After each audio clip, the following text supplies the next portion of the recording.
reaction saja. Oke. Oke. Ya, jadi ini yang satu berkaitan dengan nah ini penjelasan lebih lanjutnya tentang kalau tadi jenis reaktor secara umum, nanti reaktor kita akan bicara dulu tentang reaktor. Ya, selalu merancang itu dimulai dulu yang paling sederhana.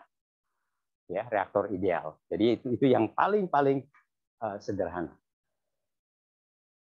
Ya, menggunakan sistem reaktor ideal. Ya. Jadi reaktor ideal itu kan yang tadi saya apakah teraduk sempurna ataukah reaktor aliran sumbat, apakah itu batch, apakah itu continue, ya. Nah, ini kita akan melihat di dalam sistem reaktor ideal dan ujung-ujungnya adalah nantinya dituangkan di dalam neraca massa, ya. Ujung-ujungnya adalah dituangkan dalam. Jadi bagian ini saya rasa sudah di TRK seharusnya. Ya, udah kan ya.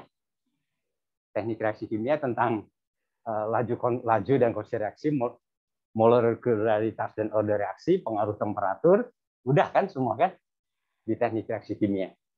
Dan mungkin sejak kimia dasar aja udah diajarin kan.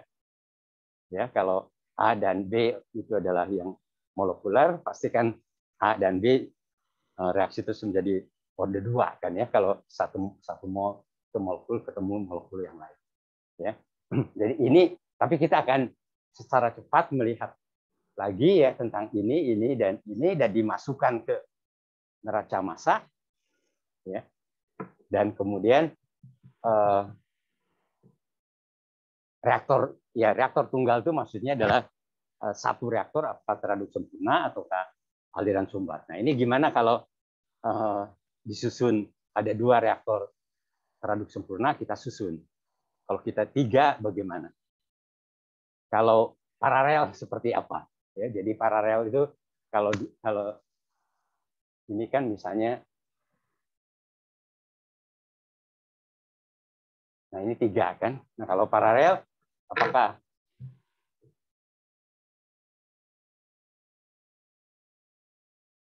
begini ya? Nah, tapi bisa saja bukan antara teraduk sempurna dengan teraduk sempurna, tapi teraduk sempurna dengan reaktor aliran sumbat. Ya.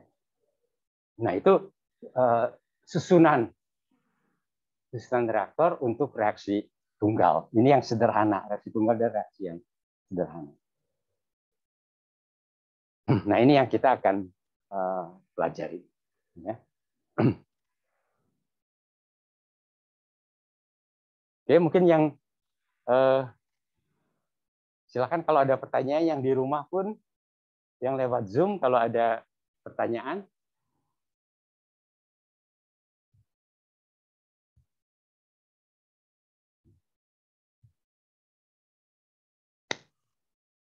Oke, jadi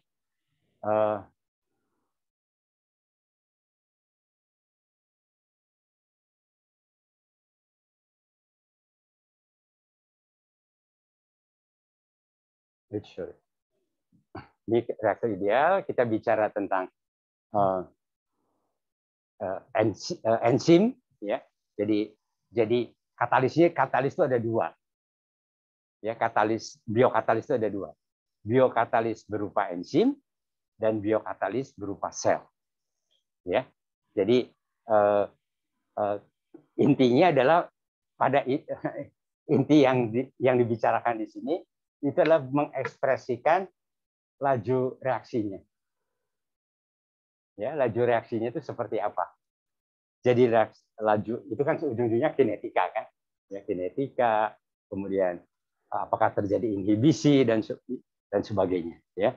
Jadi walaupun ini memang nanti dibahas juga di teknologi enzim ini agak teknologi enzim itu lagi ngambil nggak sekarang atau ya. Jadi memang ini agak overlap, ya. Jadi intinya dari ini adalah bagaimana mengekspresikan laju reaksi kalau dikatalis oleh reaksi enzim. Ya. Jadi karena itu akan masuk nantinya di persamaan ini, ya, akan masuk di neraca massa ini. Ya. Jadi ini reaktor ideal. Reaktor ideal sih kita bicara berlaku umum. Jadi tidak hanya untuk reaksi bioproses atau kita. Jadi ideal ini banyak menggunakan Leven's-Field. Jadi berlaku untuk reaksi kimia juga.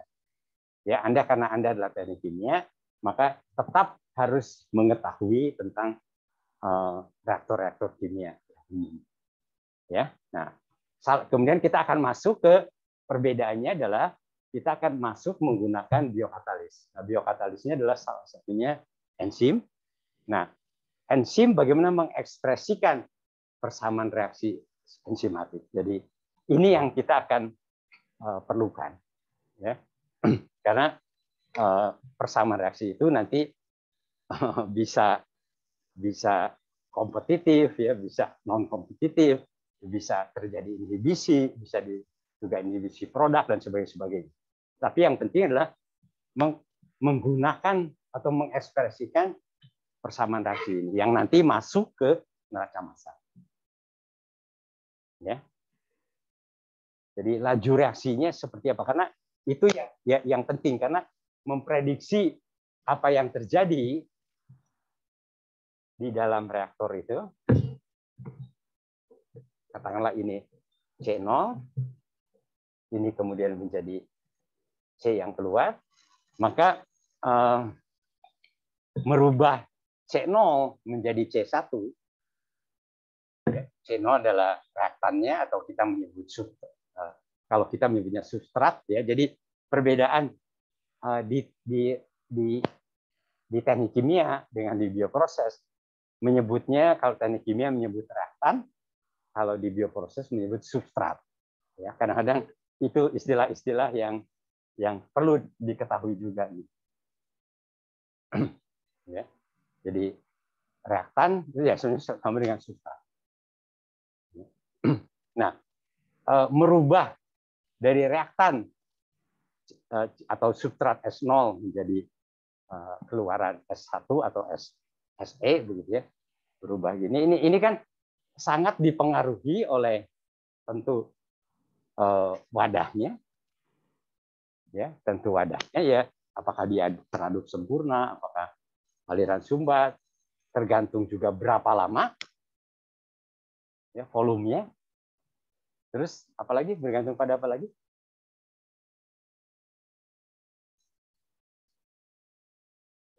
Temperatur, ya. Tapi sebenarnya temperatur itu kenapa temperatur mempengaruhi apa sebenarnya?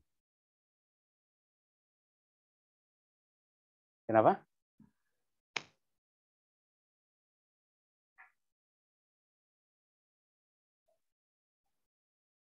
Oke. Jadi tapi jadi kita tidak sampai si enzimnya rusak, begitu ya, tidak sampai enzimnya rusak. Tapi kalau enzim tidak rusak, si laju reaksi, temperatur itu mempengaruhi kepada laju reaksi, kan? Ya, jadi temperatur itu masuk ke sini, kan? Ya, jadi ini dipengaruhi, perubahan dari sini ke sini dipengaruhi oleh volume reaktor, dipengaruhi oleh apa lagi?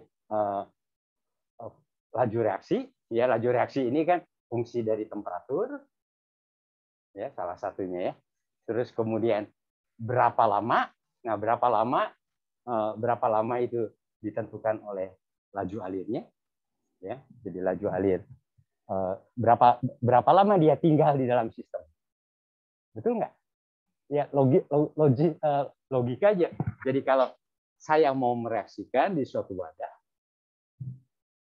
ya, maka perubahan konsentrasi awal ke konsentrasi akhir kan sangat bergantung pada volumenya, volume dari reaktornya, bergantung kepada berapa lama tinggal, berapa lama itu kan tergantung laju alir yang masuk, kan. Kalau wadahnya sama, laju alirnya cepat, ya sebentar tinggal di dalam sistem. Laju reaksinya, ya, yang laju reaksi nanti dipengaruhi oleh temperatur, dipengaruhi oleh enzimnya, dipengaruhi oleh si selnya sel apa gitu. Ya, jadi ini yang kita akan ini yang kita akan, jadi di dalam enzim ini itu adalah mempelajari laju reaksi itu nanti dipengaruhi oleh apa saja dan ekspresi persamaannya seperti apa. Ya.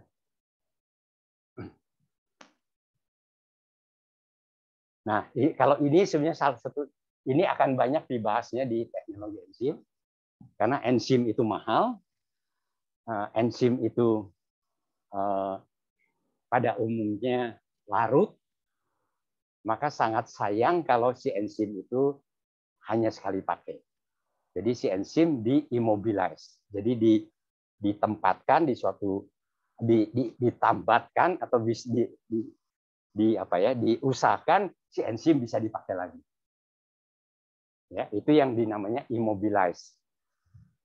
Ya, ini teknik salah satu, karena kalau kita enzimnya langsung pakai, umumnya enzim itu nanti akan berada di fase cairnya.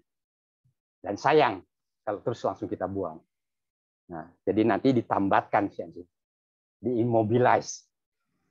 Ya, nah itu salah satu teknik. Nah, jadi katalis itu ada dua, katalis enzim, nanti bagaimana mengekspresikan persamaannya, dan kemudian sel. Nah, juga intinya sebenarnya kita udah tahu sel akan tumbuh dan sebagainya. Nah, pada intinya adalah bagaimana ujung-ujungnya adalah tetap mengekspresikan persamaan itu. Mengekspresikan persamaan bagaimana laju reaksi yang terjadi.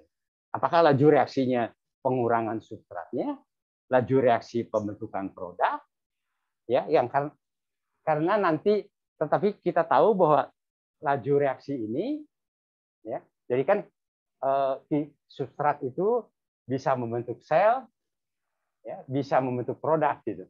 Nah, laju reaksi mana yang sel itu dinyatakan dengan X, ya, biasanya. Nah, ya, yang mana, persamaan mana yang akan kita pakai? Apakah ke pembentukan sel, laju reaksi pembentukan sel, laju reaksi pembentukan produk? Tetapi bagaimana juga hubungan antara sel dan produk ini gitu. Nah, itu yang disebut dengan ya kinetika ya. Jadi model-model kinetika itu pada intinya adalah mengekspresikan persamaan laju reaksi. Itu aja. Inti daripada model kinetika adalah mendapatkan persamaan matematik untuk menyatakan seberapa cepat sesuatu itu berubah, apakah menjadi sel, menjadi produk, atau menjadi inhibitor, atau menjadi yang lain-lain. Ya, itu model kinetika itu yang diperlukan adalah kuantifikasi atau persamaan matematik yang menyatakan laju reaksi. Ya. Yang nantinya laju reaksi akan masuk ke persamaan neraca massa. Karena apapun yang terjadi di sini, jadi ini adalah engineering ya. Engineering itu apa sih engineering itu? Apa sih engineering itu? Anda belajar itu apa sih? Mencoba mengkuantifikasikan apa yang fenomena yang terjadi. Itu sebenarnya ilmu. Jadi ini saya punya mau mereaksikan di dalam suatu wadah. Saya mau memprediksi apa yang terjadi di wadah itu.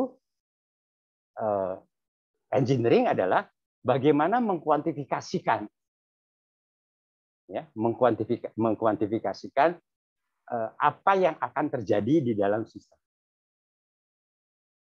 Itu adalah engineering. Ya. Jadi salah satu segi engineering yang nah, semuanya diekspresikan dalam bahasa matematik. Jadi semuanya diekspresikan dalam bahasa matematik. Nah, di dalam untuk tahu apa yang terjadi di sini itu menggunakan neraca massa. Ya. Jadi udah dapat kayaknya sama saya laju akumulasi sama dengan ya kalau saya lebih suka laju akumulasi, laju masuk dikurangi keluar ditambah dengan laju konversi. Ya, jadi itu adalah neraca massa. Ya, jadi di situ bisa saja sebetulnya ada pengaruh lain yang nanti kita akan bahas, yaitu di mana pengaruh dari mass transfer atau heat transfer. Ya, nanti itu mungkin sekarang agak terlalu kompleks, tetapi intinya adalah apa yang terjadi di dalam sistem ingin kita ekspresikan ke dalam bahasa matematik. Ya. Nah, jadi yang penting di dalam katalis ini adalah ekspresi laju pertumbuhan sel itu bagaimana laju reaksinya? Apakah laju reaksi dari perubahan substrat menjadi sel ataukah perubahan substrat menjadi produk? Ya. Dan macam-macam itu nanti. Ya, jadi ada pengaruh dari inhibitor, misalnya pengaruh dari jadi ada juga inhibitornya itu biasanya produknya. Ya, jadi bisa jadi bahwa kalau produknya terlalu tinggi, si selnya mati malah. Misalnya pada saat bikin etanol. Mengapa bikin etanol itu nggak pernah pada umumnya hanya kira-kira konsentrasi etanol itu mungkin ya hanya sekitar berapa? Sekitar 10% saja. Ya, jadi konsentrasi etanol yang terjadi itu nggak bisa dinaikin terlalu tinggi. Memang bisa direkayasa si selnya itu menjadi tahan, tetapi ada batasnya. Jadi kalau etanol terlalu tinggi, maka terjadi inhibisi dari produk. Ya, jadi itu yang nah nanti kinetika membutuhkan produknya bagaimana? Nah, nanti dimasukkan semuanya ke dalam persamaan neraca massa di dalam reaktor. Kira-kira nangkep ya?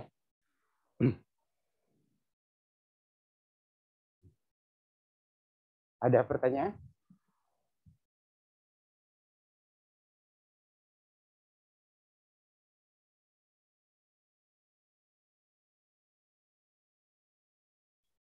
Ya, jadi yang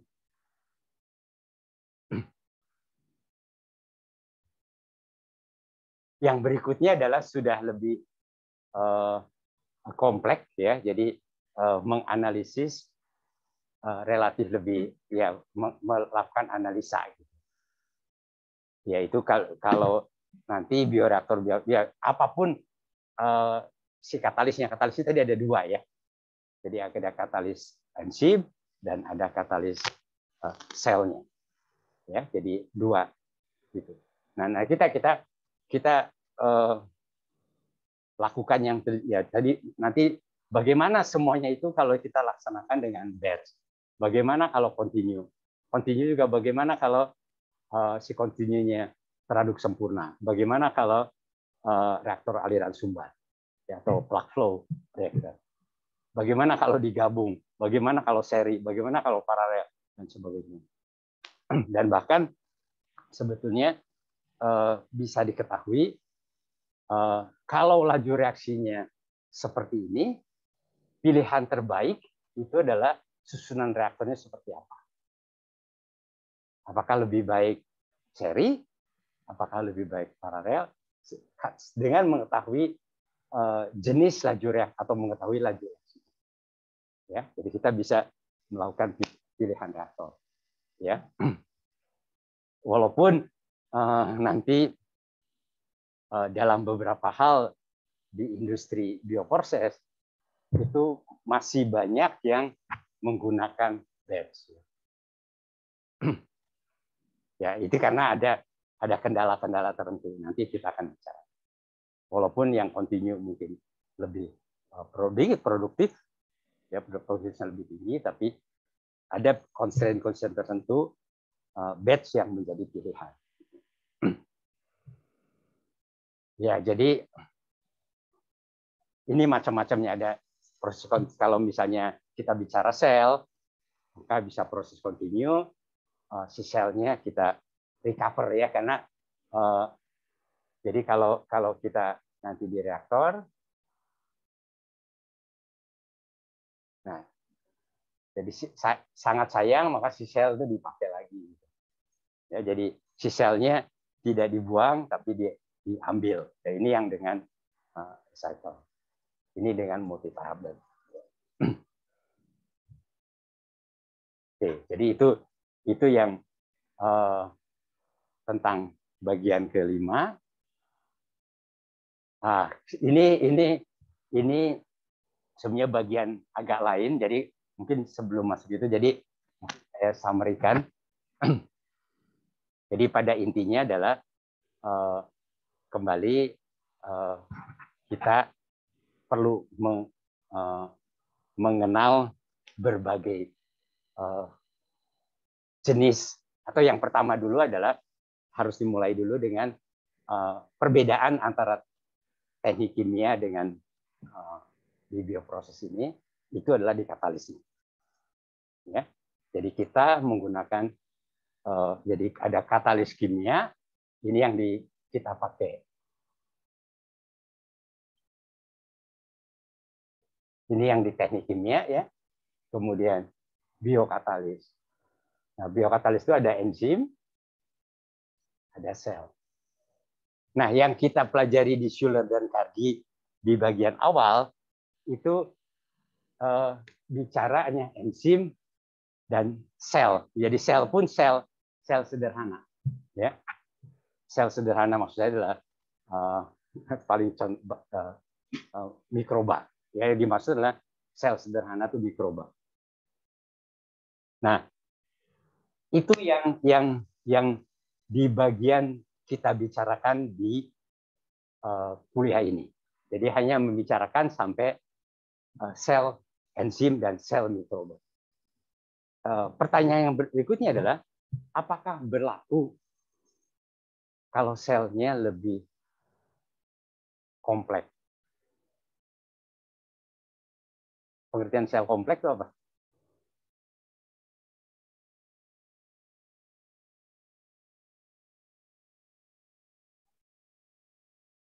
Ya, misalnya apa? Ya, sel hewan, mammalian sel, ya, mammalian sel, plant sel, ya, itu adalah sel-sel yang jadi di dalam reaktor itu kita bisa menggunakan yang kita bicara ya enzim dan kemudian sel mikro, ya, mikroba. Tetapi kemudian ada sel yang lebih kompleks dari itu, yaitu animal cell, plant cell, ya. Itu pun bisa dipakai, dimasukin ke reaktor juga, itu bisa dipakai. Tetapi kemudian ada yang lebih kompleks lagi, yaitu tumbuhannya sendiri ataupun si hewannya itu sendiri. Ya, jadi melihat dari tumbuhannya ataupun dari sel. Nah, kita tidak sampai ke sana. Demikian juga dengan animal cell dan plant cell. Sebenarnya animal cell dan plant cell banyak kemiripannya walaupun dia lebih kompleks, tetapi si selnya kita ambil dan dimasukkan ke dalam reaktor. Ya, kesulitannya adalah di dalam menjaga supaya si sel tersebut hidup. Ya, jadi animal cell dan walaupun apa yang terjadi lebih kompleks reaksinya, lebih banyak yang terjadi, tetapi secara prinsip hampir sama. Jadi kita yang penting adalah satu adalah menggunakan sistem seperti apa, reaktor seperti apa atau bioreaktor seperti apa. Kemudian kan ya peneracamasaan di dalam sistem, dan kemudian adalah ekspresi persamaan reaksi yang terjadi. Ya, baik itu di dalam enzim, apakah itu di dalam sel mikro, jadi ekspresinya, jadi reaction rate-nya ini. Ya, ini yang penting. Nah, kita bicaranya yang mikro. Nah, sel yang lebih kompleks sebetulnya tetap berlaku laju reaksinya seperti itu berlaku, cuma kesulitannya di dalam mengendalikan. Ya, jadi mengendalikan sel animal atau sel hewan dan sel tumbuhan itu kontrolnya yang sulit dan substratnya yang mahal. Nah, kemudian sebetulnya bisa kita ekskalasi lebih jauh lagi. Apakah berlaku juga pendekatan reaktor itu, pendekatan bioreaktor itu untuk tumbuhan? Berlaku nggak? Terus apakah pendekatan reaktor itu atau bioreaktor berlaku untuk hewan? Berlaku nggak untuk manusia gitu pendekatannya? Sebenarnya pendekatannya sama aja, peneraca masaan, kemudian kita ada kinetiknya, ada mass transfernya, ya itu berlaku nggak? Sebenarnya berlaku, cuman kan lebih kompleks gitu, menggambarkan apa yang terjadi di hewan, apa yang terjadi di tumbuhan. Tapi sebenarnya pendekatannya sama, yaitu apa yang terjadi di dalam sistem reaktor itu mengkonversi sesuatu menjadi yang lain, ya, yang dinyatakan dengan nanti reaction rate. Dan kemudian juga nanti Anda mendapatkan sebetulnya bukan reaksi saja, bisa jadi juga ada hambatan-hambatan, ada persoalan mass transfer, ya, jadi pendekatan mikro di dalam reaktor bisa kita ekskalasikan atau bisa kita mempelajari sebetulnya tumbuhan, mempelajari apa yang terjadi di hewan, bahkan di manusia. Dan kemudian yang berikutnya adalah pendekatan itu, apakah kita bisa mempelajari kejadian yang ada di alam? Bisa pendekatan itu. Ya, jadi pendekatan mempelajari reaktor ini bisa kita terus ekskalasikan gitu. Cuman jelas bahwa makin besar kita mengekskalasinya, kekomplekannya makin tinggi. Ya. Jadi itu yang ilmu reaktor ini, maka itu banyak dipakai juga sekarang di kedokteran. Ya, jadi apa sih obat yang dimasukkan ke dalam tubuh kita itu dengan pendekatan itu. Ya, jadi sebenarnya melihat apa yang terjadi dengan pendekatan itu. Ya. Ada pertanyaan?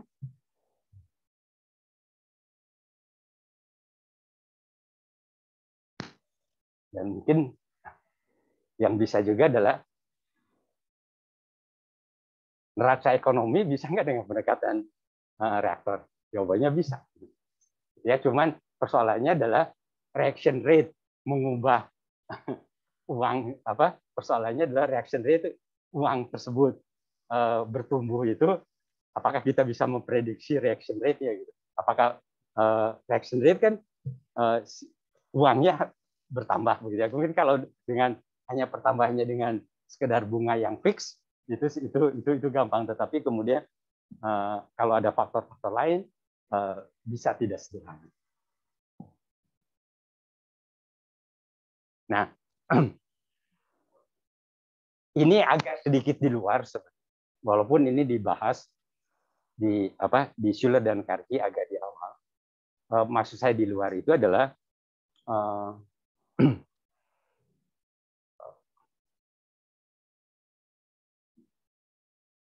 jadi yang dibahas di sini adalah kita ingin menjelaskan, kita kan di dalam reaksi kimia kan sangat jelas ya.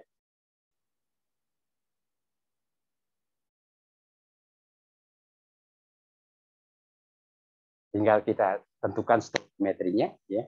N2H2, jadi berarti ini 2, ini itu 3 kan ya. Jadi stoichiometrinya N2. Nah, dan kita punya sudah dikit. Nah, stoichiometri ini kan penting ya. Menyelesaikan persamaan reaksi kimia itu penting karena kita tahu berapa nitrogen yang harus ditambah. Kalau kita mau menghasilkan sejumlah tertentu, maka penambahan N2 dan H2-nya harus sesuai stoichiometri berapa jumlah yang ditambahkan atau yang sebagai reaktannya. Ya, jadi itu penting. Nah, persoalannya adalah apakah kita tahu sebagai orang kimia, orang yang belajar kimia, kita tahu bahwa stoichiometri reaksi itu penting. Pertanyaannya adalah, apakah kita bisa membangun stoichiometri reaksi bioproses?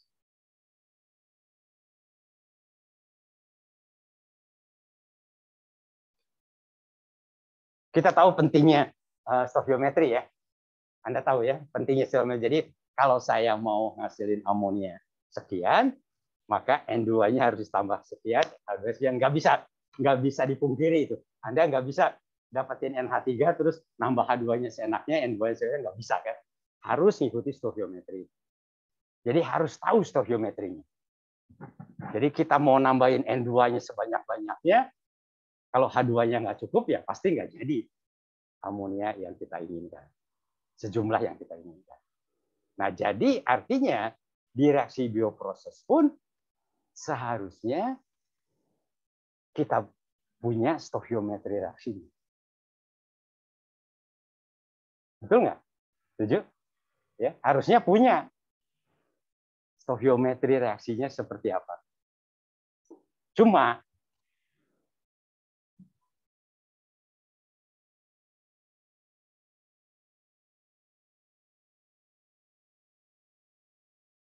bisa mudah nggak?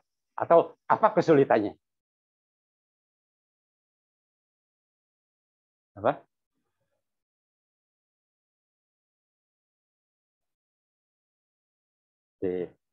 Oke, jadi relatif kompleks gitu ya. Jadi kita katakanlah yang sederhana aja.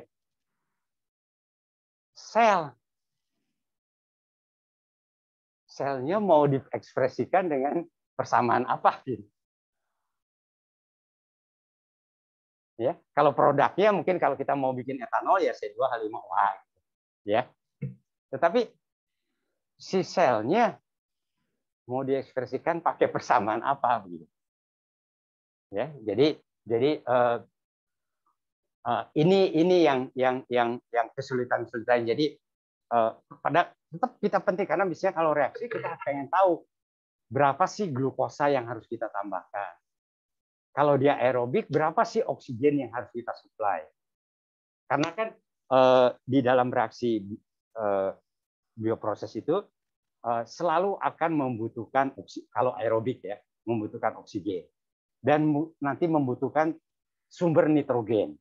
Berapa sumber nitrogennya yang harus kita tambahkan, minimal berapa supaya reaksi berjalan.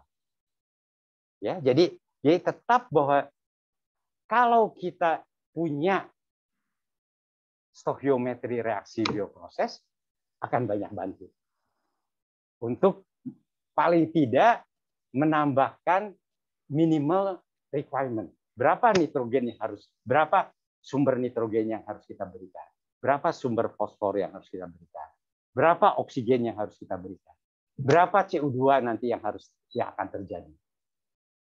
Ya, berapa nanti.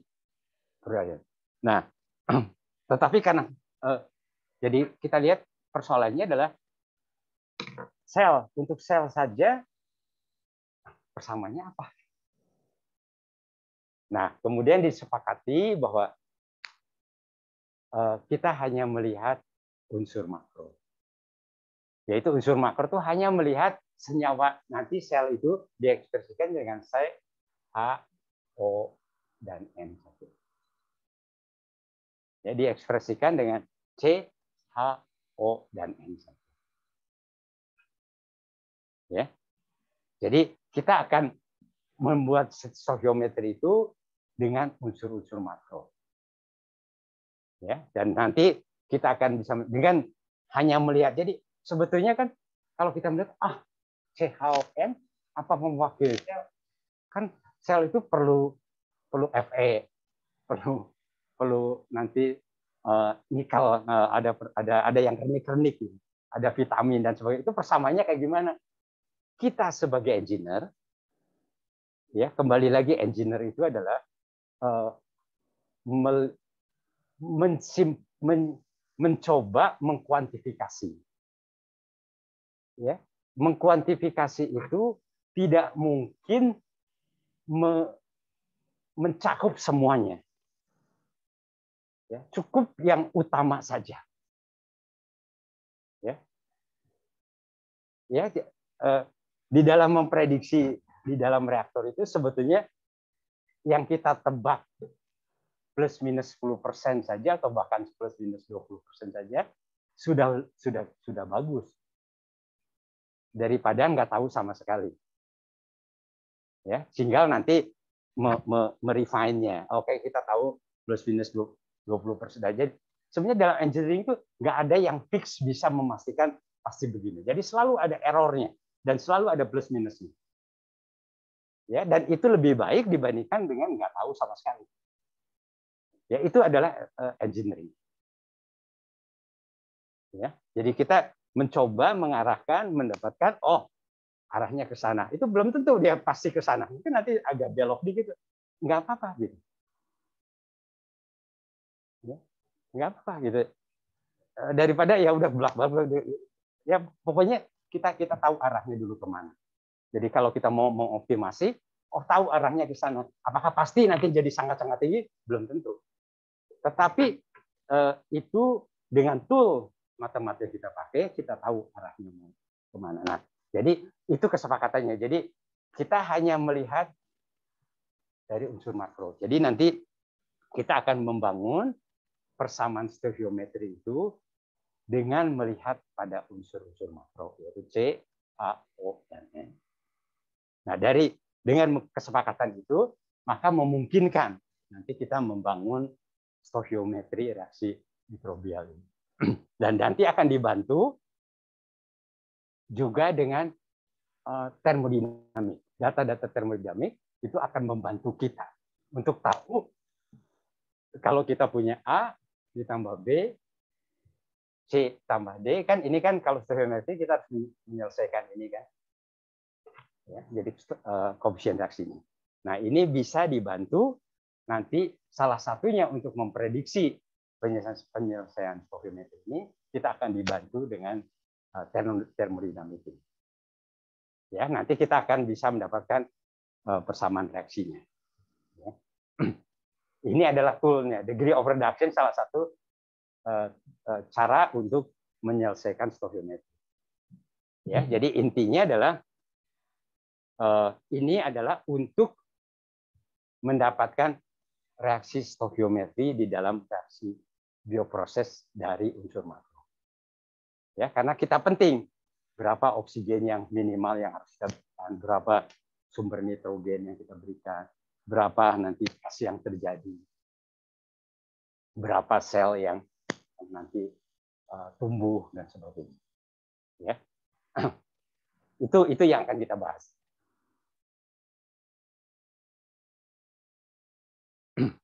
Ya, saya rasa ini adalah tambahan. Kemudian berkaitan dengan ini adalah yang berikutnya, yaitu berkaitan dengan kalau si selnya, si enzimnya kita ikat, jadi si enzim dan sel itu tidak satu fasa dengan cairannya. Jadi memang yang menjadi terutama enzim, ya enzim karena enzim itu kecil sekali, jadi kalau kita gunakan dia akan satu fasa dengan air. Jadi kalau selesai ya dibuang enzim. Padahal sayang, si enzimnya masih bekerja. Nah, kita tambatkan. Demikian juga sel. Sel memang agak besar, tapi kadang-kadang sel itu tidak mudah kita pisahkan. Maka kita ikat, kita tambat. Jadi tambat itu nanti ada cara-caranya, ya. Cara imobilisasi itu ada macam-macam. Nah, tapi persoalannya adalah kalau kita imobilisasi, ada persoalan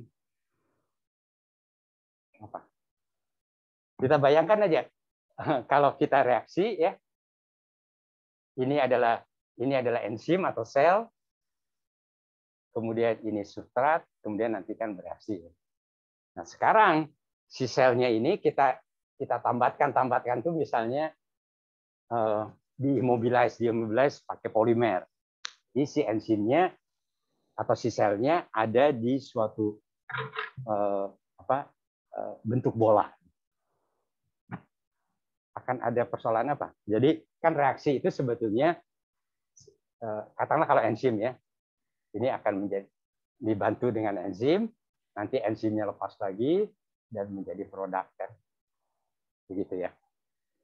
Nah, kalau sekarang si enzimnya atau selnya diimobilize,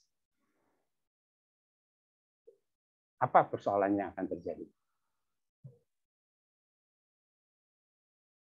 Oke, jadi luas permukaan kontak antara si substrat dengan si katalis akan menjadi berkurang. Ya, jadi kurang dalam arti kan kalau dia bebas, si enzim kan atau si sel langsung kontak dengan si substratnya. Tetapi kalau kita immobilize, si enzim dan si sel itu dikurungin, kan. Jadi nggak bisa, atau ada kalanya terjadi hambatan difusional. Ya, ini adalah yang hambatan yang berkaitan dengan perpindahan massa atau mass transfer. Ya, jadi ada persoalan mass transfer.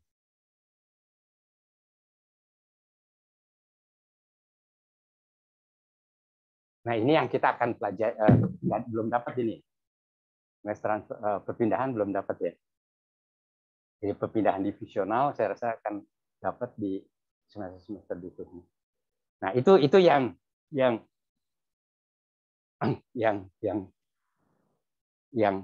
perlu diperhatikan. Ya. Jadi tadinya antara si katalis dengan substrat itu langsung kontak, sekarang si katalisnya dikurungin, gitu. Ya. Jadi bisa jadi ada hambatan. Walaupun kita bisa merancang kan harus kita pisahkan, artinya si enzim harus bisa kita pisahkan dengan mudah dari cairannya. Si substrat dalam posisi cairan.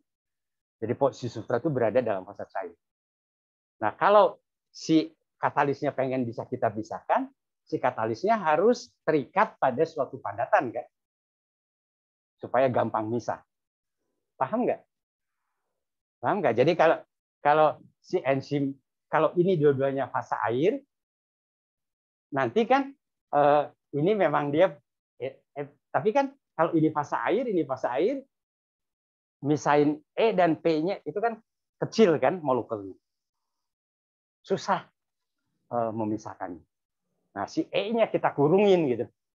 Kita tambatkan ke suatu padatan. Supaya gampang kita pisahkan.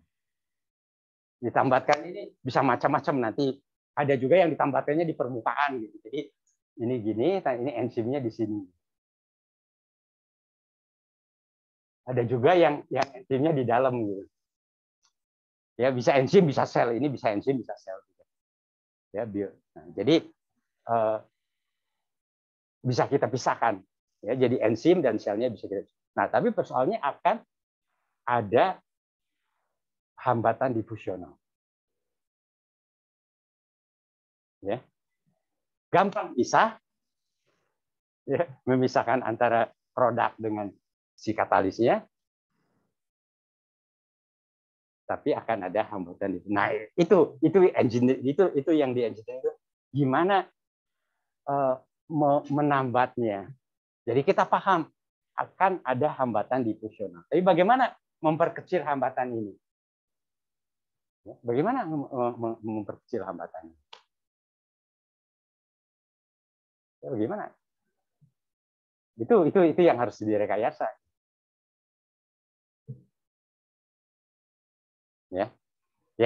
Memang kita tidak akan nanti dipelajari tentang hal ini di persoalan hambatan diffusional itu dia pelajari tersendiri. Ya, jadi agak karena susahnya di teknik kimia itu ini di mass transfer dipelajari di sini, neraca massa dipelajari di sini, terus termodinamika pelajaran di sini, kinetika pelajaran di sana, terus makainya kapan? Nggak tahu. Ya, itu yang paling penting adalah yang paling penting mengintegrasikan ini tuh dipakainya di. Kalau enggak, Anda akan hilang di tengah-tengah hutan, lost in jungle. Ya, Anda belajar kinetika udah selesai, mass transfer, neraca massa selesai, termodinamika selesai, terus ngapain gitu? Ya, jadi mengkaitkan, mencoba menggambarkan di halaman yang pertama saya tadi itu adalah untuk melihat posisinya itu di mana. Jadi supaya Anda nggak kehilangan arah belajar ini itu untuk apa. Ya, jadi Anda belajar termodinamika itu untuk apa ya? Saya belajar ada nanti panas terjadi di sana. Terus jadi panas reaksi ini ditambahkan panasnya nanti jadi ini atau apa eksoterm, ini endoterm. Tapi kan kalau dalam reaktor Anda tahu kalau eksoterm nggak mungkin dibiarin, jadi harus kan nggak mungkin di dalam sistem kalau eksoterm itu panas naik terus kan. Padahal apalagi kalau dia adalah mikroba, banyak mati dong. Kalau eksoterm dibiarin aja gitu. Jadi berarti Anda harus dinginin kan? Ya. Ya itu dibelajarin di termodinamika itu eksoterm, tapi kan kalau reaksi itu eksoterm nggak bisa. Reaktor tuh mikroba itu bagusnya misalnya 35 derajat.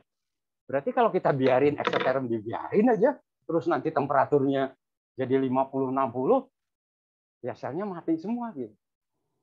Kalau kita tahu eksoterm, ya katanya kita harus pikirin gimana nuruninnya gitu. Nah itu di perpindahan panas kan, gimana menurunkan panas dari 50-60 itu kembali ke 35. Ya. Terus kinetik ya. Jadi kalau kita sudah tahu, bisa satu lagi termodinamika, konversinya 80% secara termodinamik. Mau diapa-apain juga nggak mungkin jadi 90% gitu. Mau sampai botak, mau sampai ya nggak bisa gitu. Karena konversinya yield-nya itu hanya 90%.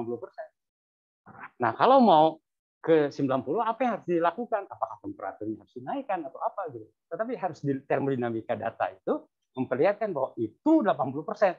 Mau diapain? Mau diubah reaktornya di pakai pengadu, pakai nggak bisa kalau selama kita tahu termodinamikanya konversinya yield-nya 80%. Atau kalau di mikroba mungkin ya mikrobanya harus kondisinya ya yang harus temperaturnya, mungkin kalau temperatur agak sedikit atau bagaimana dari termodinamikanya agar konversinya lebih tinggi.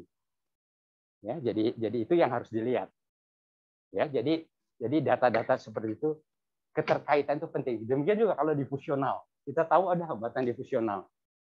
Ya, apa yang mass transfer yang jadi problem? Nah, bagaimana kita merancang misalnya ya kita masukkan tapi ininya berpori-pori. Ya, tapi kan kalau berpori-porinya cukup besar, tetapi ya harus dipikirin berpori besar nanti kan mudah pecah. Ya, dan harus pakai bahan apa? Ya, jadi hal seperti itu.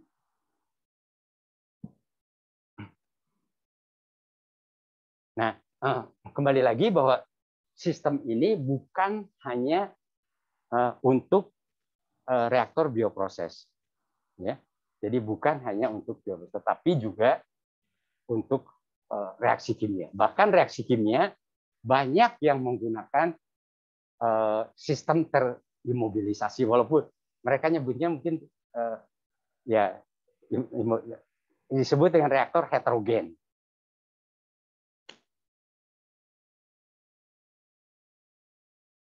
Jadi si katalisnya ditambatkan kepada itu banyak sekali, hampir semua katalis yang dipakai di reaksi kimia itu dalam kondisi tertambat, ya dalam posisi istilahnya imobilisasi bukan?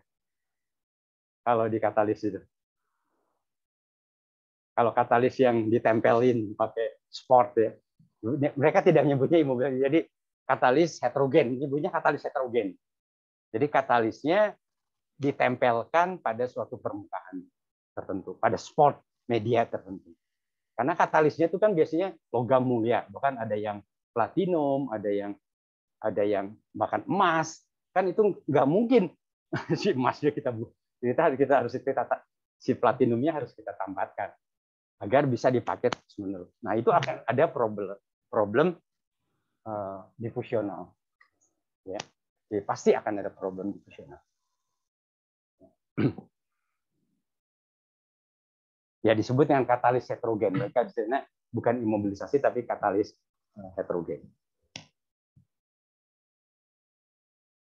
Ya, ini yang tadi. Jadi persoalan lain di dalam reaktor itu adalah masalah perpindahan. Jadi perpindahan massa dan juga perpindahan panas. Ya, nanti akan belajar tentang perpindahan ini, perpindahan panas Anda akan belajar sendiri, perpindahan massa. Nah, nanti di dalam reaktor itu penting. Ya. Jadi perpindahan itu karena misalnya mengapa kita perlu ngaduk? Ya, mengapa kita perlu ngaduk? Mungkin itu bisa memperbaiki persoalan mass transfer. Ya. Bisa memperbaiki persoalan perpindahan panas, ya. Jadi kalau kita tidak, karena jangan bayangkan bahwa reaktor itu ukurannya cuma 1 liter 2 liter, itu bisa ukuran segede ruangan ini. Ya, jadi kalau kita bayangkan sangat besar dan kita panas saja, kita beri pemanas dengan jaket, kan kalau kita tidak aduk, bagaimana temperatur di dalam itu bisa seragam? Ya, nah itu nanti ada persoalan heat transfer. Ya, memang yang paling banyak dibahas adalah mass transfer. Ya, jadi mass transfer itu yang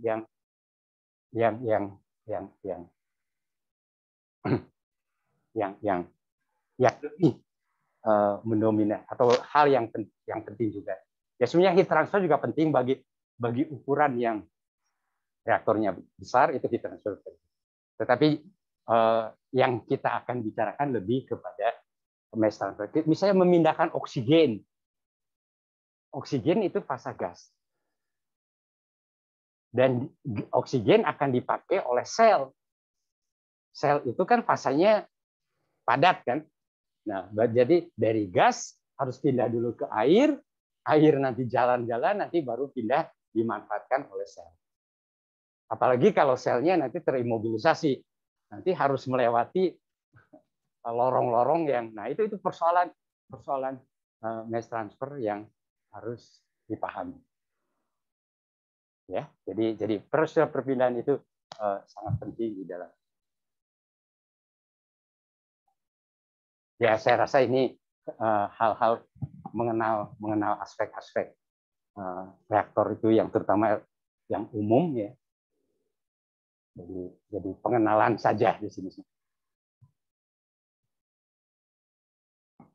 Jenis-jenis apa saja sih bioreaktor itu tidak umum, tidak hanya satu saja yang reaktor itu tidak satu saja jenisnya yang dikasih pengaduk. Ini banyak macamnya. Nah, kita akan mengenal.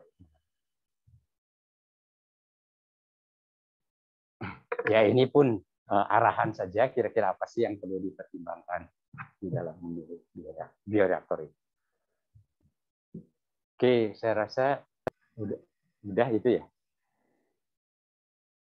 Nah, ini sedikit saja ya mungkin satu pertemuan saja bioreaktor itu tidak selalu submerged, tidak selalu cairan. Itu juga ada bioreaktor fasa padat. Contohnya apa? Misalnya ya bioreaktor fasa padat itu misalnya tempe. Tempe itu adalah fermentasi fasa padat. Ya tempe, tape ya kalau orang Sunda bilang peyem, peyem itu adalah fermentasi fasa padat. Nah, itu satu jenis lain lagi tentang bioreaktor fasa padat. Ya. Ini ada kuliah pilihan tentang bioreaktor fasa padat. Kan ini adalah emerging teknologi atau sebetulnya bukan emerging. Ini adalah sangat kuno. Jadi pertama kali fermentasi itu fermentasi padat. Pembuatan keju, pembuatan makanan-makanan ya, tempe, oncom, tauco, ya banyak sekali di semua negara, terutama di Asia Timur, di Cina dan sebagainya, itu banyak sekali fermentasi fasa padat. Banyak sekali. Tapi tidak pernah terus kemudian terkalahkan oleh submerged fermentation. Ya, jadi semuanya dijalankan dalam fasa cair. Nah, kembali dalam 20 tahun terakhir ini, orang melihat potensinya. Jadi kalau kita mau memanfaatkan limbah pertanian untuk menjadi produk-produk tertentu, ya, pertanian, agroindustri, sangat terlalu mahal kalau dilakukan dengan submerged fermentation. Ya, jadi beralih kepada solid state, dalam bahasa Inggrisnya ini adalah solid state bioreactor.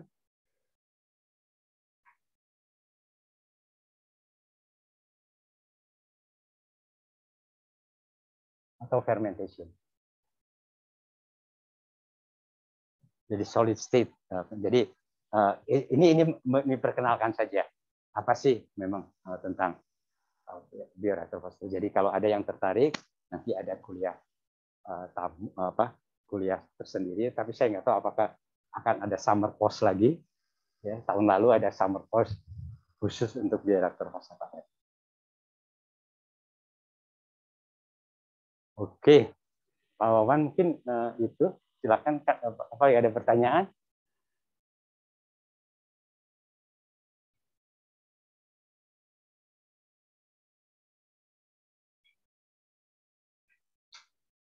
Ya, jadi itu adalah bahan kuliah kita. Mungkin yang di Zoom ada pertanyaan?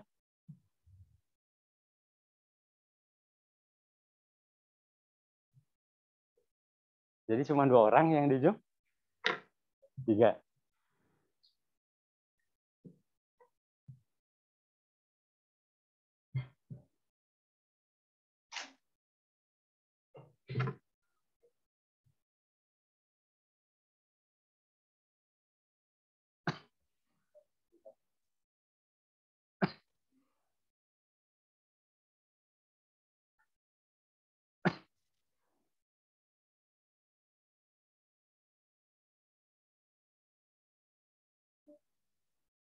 Ini setelah ini mahasiswa nggak kuliah terus kuliah lewat Zoom lagi setelah ini?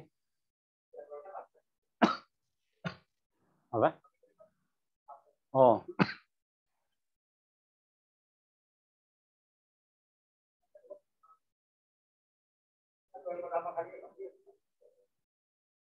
Ya, semua pertama. Oh, Wawan sudah pernah ketemu? Kuliah apa?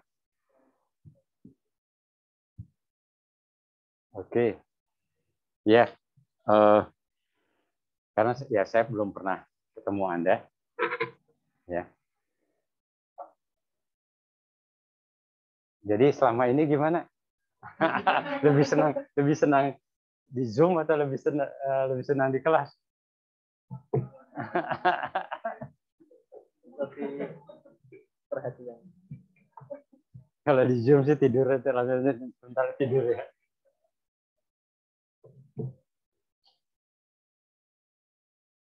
Oke ya, jadi yang di Zoom ada pertanyaan? Eh, Rebecca, Alvira, Tiffany. Belum ada, Pak. Saya juga belum ada, Pak. Oke. Saya juga belum, Pak. Akan datang nggak? Akan datang ke kampus nggak? Rebecca, Tiffany. Silakan. Diusahakan. Itu Pak Wawan nanti. Pembagian ujian bagaimana katanya Pak Wawan? Ini mesti pakai ini ya Pak Wawan ya?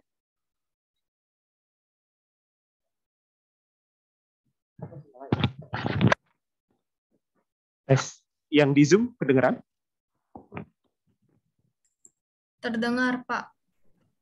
Oke, kalau saya tidak salah ingat, materi UTS itu sampai pertumbuhan sel rasanya. Jadi kinetika enzim, kinetika sel, terus ujian.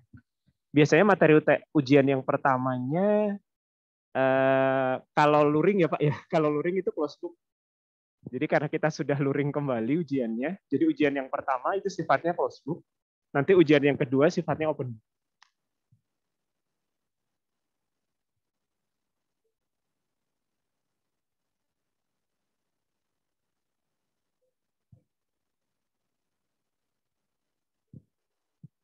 Iya, ujian kedua itu sisanya. Enggak. Jadi ujiannya di sistemnya modul.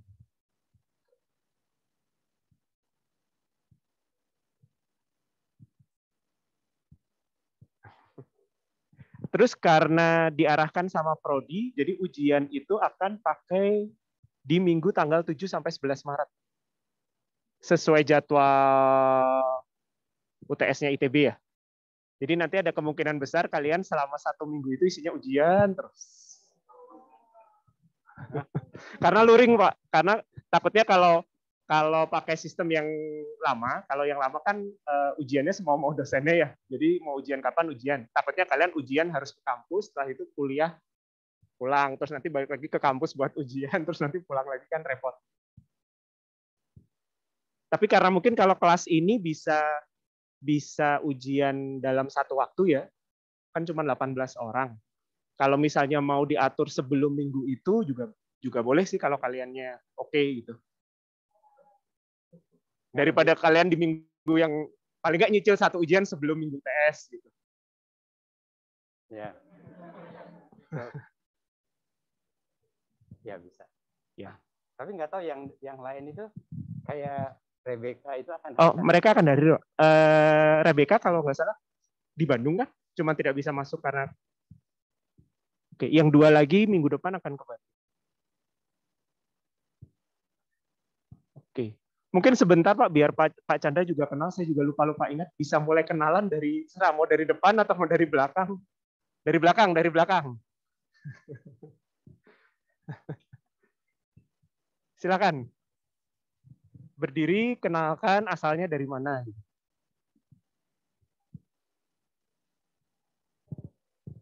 Panggilannya? Cika. Oke. Dari Solo. Oke. Aji. Semarang. Tetangganya Tito? Bukan.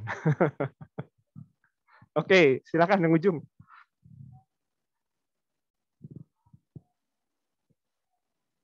Nilam. Oke.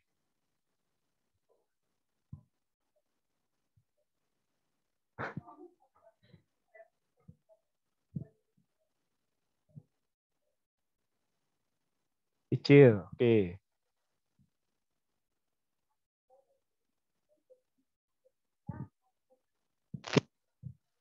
Medan. Oke.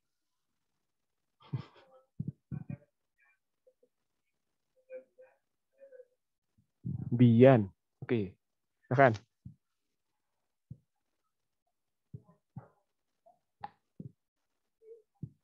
Mei. Oke.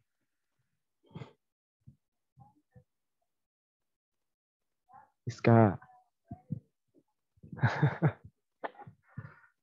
Yuk, silakan.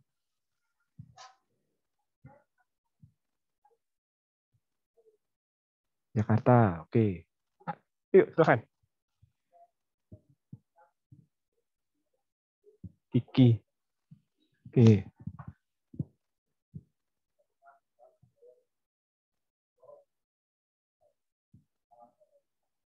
Jakarta.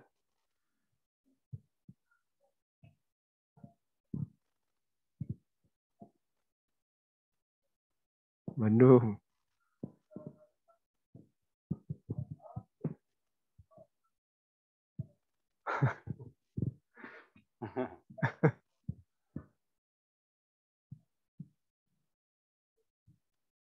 Jakarta. Oke.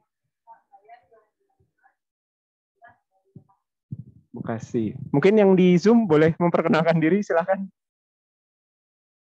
Urut NIM ya.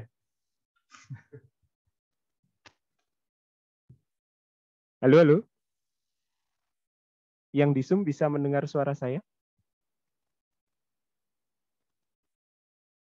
Udah ditinggal tidur kayaknya. Udah tidur ya?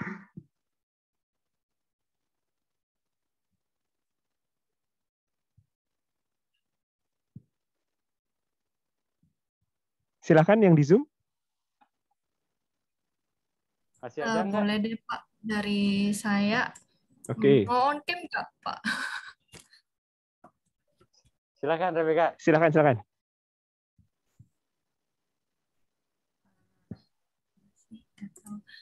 Ya dah. Hai guys. Selamat pagi Bapak Pak Wawan dan Pak Chandra. Dan teman-teman, kenalin saya Rebecca, panggilannya BK, asalnya dari Medan. Oke, terima kasih BK. Yang lain? Alvira, Tiffany, Alvira dulu kan. sambil open cam, boleh? Sebelumnya maaf Pak, saya lagi nggak bisa on cam. Mungkin besok bisa perkenalan lagi waktu udah datang.